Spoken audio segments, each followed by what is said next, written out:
Jesus and Andrew, thank you so much for joining us virtually for Latin Week. Latin hits have been crossing over to the mainstream for decades, but it was Despacito that was really the game changer that drove the current wave of Latin streaming success outside of the Latin market. What was so different about Despacito?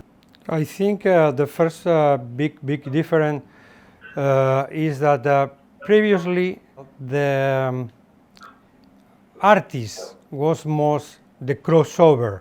I think previously the songs get the hits around the world, but not the artists. Very few artists was crossovering in the last decades. And now after Despacito, the game changed, and now it's not only the songs, it's a movement, a culture movement, and the artist that is taking the world from storm. I think from my side, it was right song, right artist, and most importantly, at the right time. You had something that at the right moment when there was a streaming ecosystem taking over both audio and audio visual, this song with the most incredible hook came out, and for the first time we were able to capture and see the massive amounts of audience that the Latin market had globally, and it wasn't just something that was self-contained. I remember calling Jesus in January of that year, freaking out, saying, "What's going on with this? What is this thing?" And him laughing at me, saying, "Now you're finally seeing what we've always known." And how did the success of Despacito change the way you operate as a company when it comes to Latin music? From our division was a natural develop. I think, of course, nobody expect the huge success like Despacito got, but we were investment a lot of money in the Latin world in the decade that the market was in depression, when the market was not growing. Instead to be more cautious, we spent a lot of money to buy new companies, we invest in new artists, to hire artists from another labels. And I think we were ready to do the job. And I think this is the important thing, that after Despacito, we realized that our strategy was the correct strategy. And of course, all the UNG mechanisms start to work in favor of all the investments that we did in the previous 5-6 years before we released Despacito. And were you worried at the time that you were taking a big risk and investing so much money? The risk was very measurable. We know we are doing that moment because it's like a survivor mood. In that moment, you can do only two things: close down the companies in the majority of the territories because there are very few income, and we are depressing every year, including in the major markets like Mexico, Brazil, we're going down all the revenues. Or to think that the future could be there with another business model. And this is our approach. We change the business model. We create a new structure. We create a real 360 company. And with all these things together, we can achieve success and the growth that we are achieving right now. Of course, without the explosion of the streaming, that will be impossible to achieve. And I think the streaming is the most democratic way to achieve the consumption and the consumers around the world, including our territories. And also, we erased part of the piracy that was our major cancer in our business in Latin America in the previous 20 years. And I think also to the credit of our boss, Sir Lucian Grange, even during the darkest times of our industry, when it looked like we were going down every single year, we never stopped investing in artists. We never stopped in local repertoire. We always had the mandate and the instruction to go after new talent, developing talent, and breaking new artists. We never shied away from that. And we're starting to see the benefits of that now from all that investment during that dark period. How much power does the Latin world have today in the global music ecosystem versus 5 or 10 years ago? It's night and day. Back to the earlier point I raised, we always had an audience, and we just didn't know how big the audience was. So if you just looked at CD sales and things that were metrics with gatekeepers, it was hard to capture.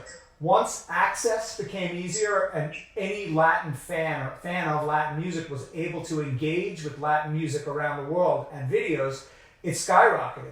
So I would say it's, I don't know, fivefold or more important and more sizable now than it was 5 or 10 years ago.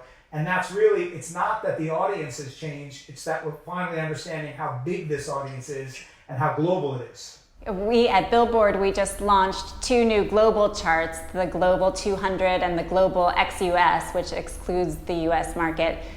How are global charts like those changing the game, and what are they revealing about the market that maybe wasn't apparent before? Any chart that's global that captures fans in multiple geographies is valuable in the global ecosystem we're in now.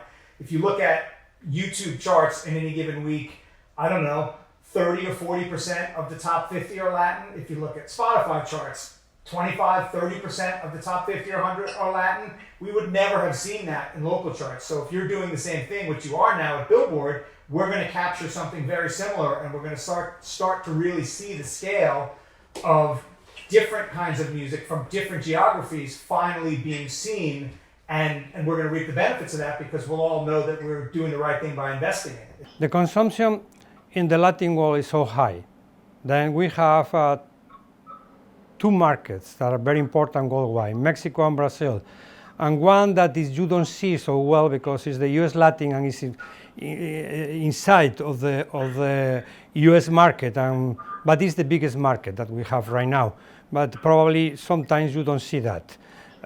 With these 3 markets, we are on top of the world before we were.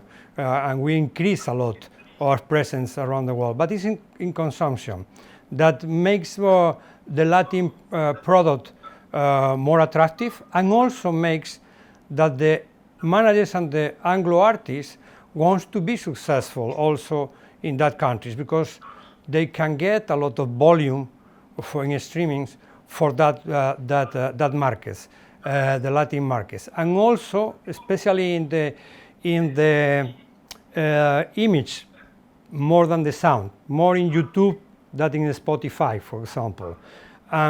We are growing our presence around the world, but the interesting thing for us as a company is that you can see that, for example, the Despacito has 60% of the volume that was consuming in that moment, the last 4 years, is 60% was consumed in Latin America.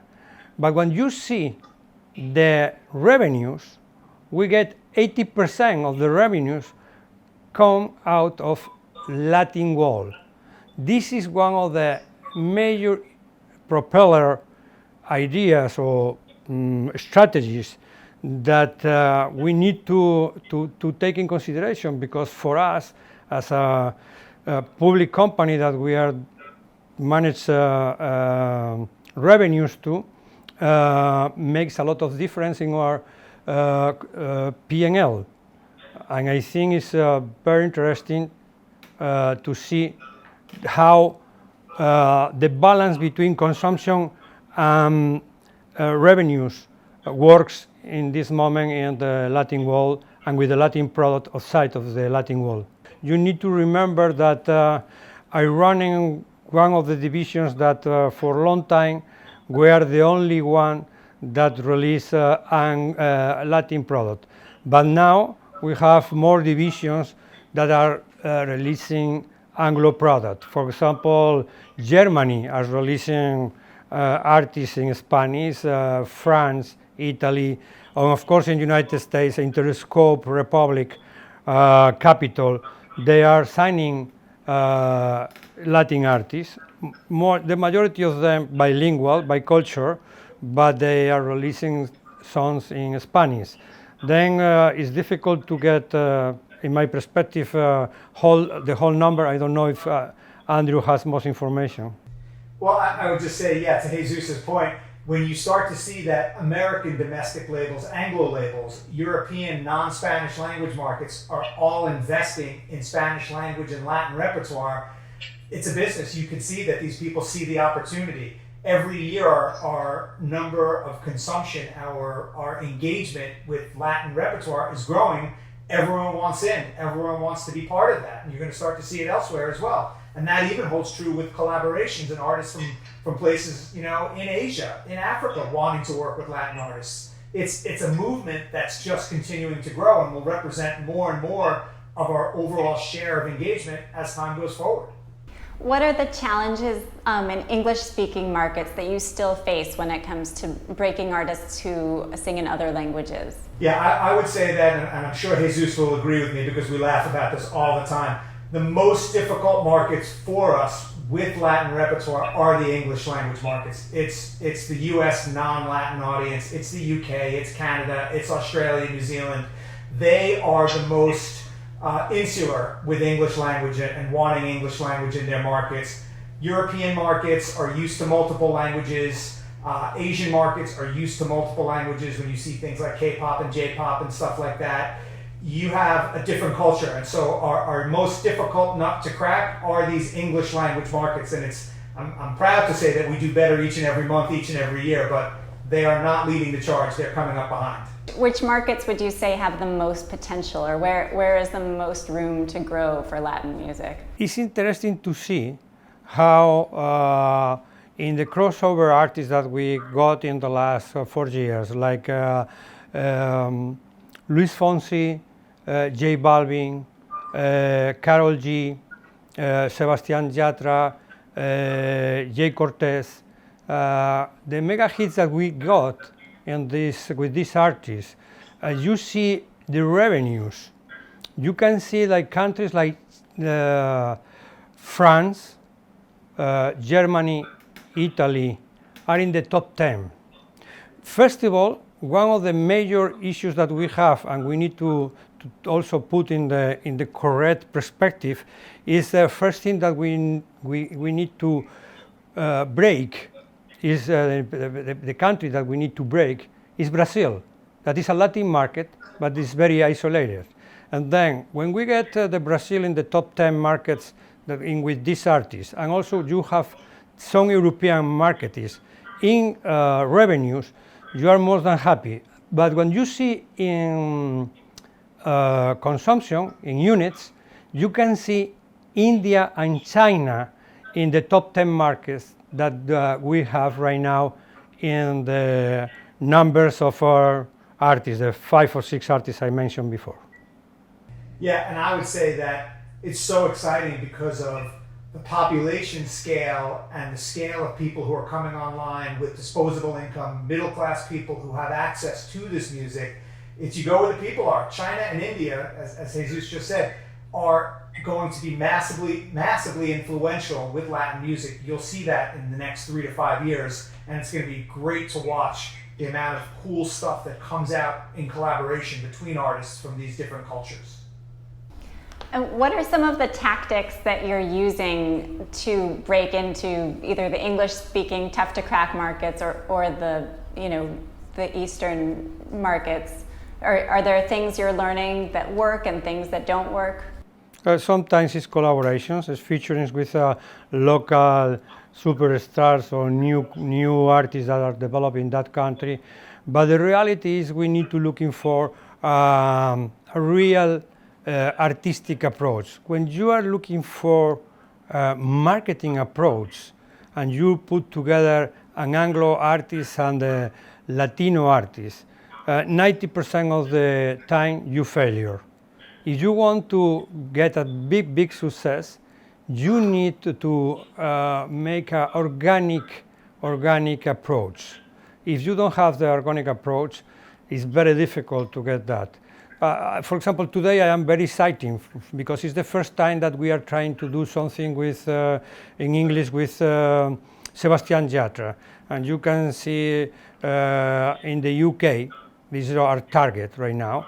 We release under the Polydor label a single for one of the biggest artists in UK, and with the collaboration of Michael Bublé and also with Sebastian Yatra.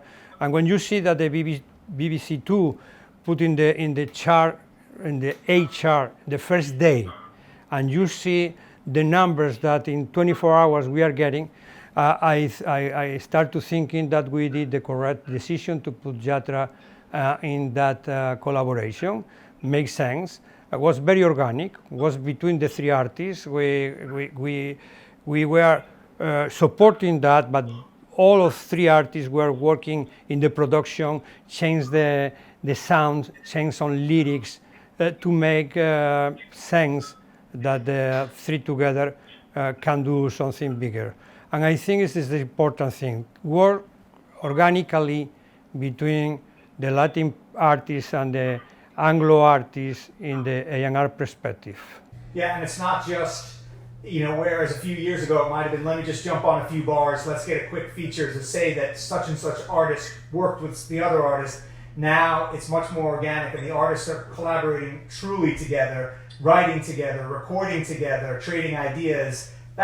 You can tell that, and you can hear it, and you can see it, and that's going to make the difference. What are the trends that tend to make these collaborations more successful, and what are recipes for disaster? Are there any tips that you give Latin artists and non-Latin artists before they start a collaboration? Well, I think that when the artists respect each other, it's great to see, circling back to what we were talking about earlier, when these other artists are they're seeing videos and they're listening to songs from other cultures, they're starting to connect directly with each other. And so if an artist from the UK or the US is checking out something that's coming from Colombia or from Brazil or Puerto Rico, you're starting to get these artists talking to each other, trading ideas, becoming friends, DMing each other and things like that. It's just much more natural. You can see that the cultures aren't that different, and youth culture and hip hop and urban music and dance music or whatever the genre is, they're global, and these artists connect with each other on that level. And when that happens, it just feels better, and you can tell, and you have more success naturally.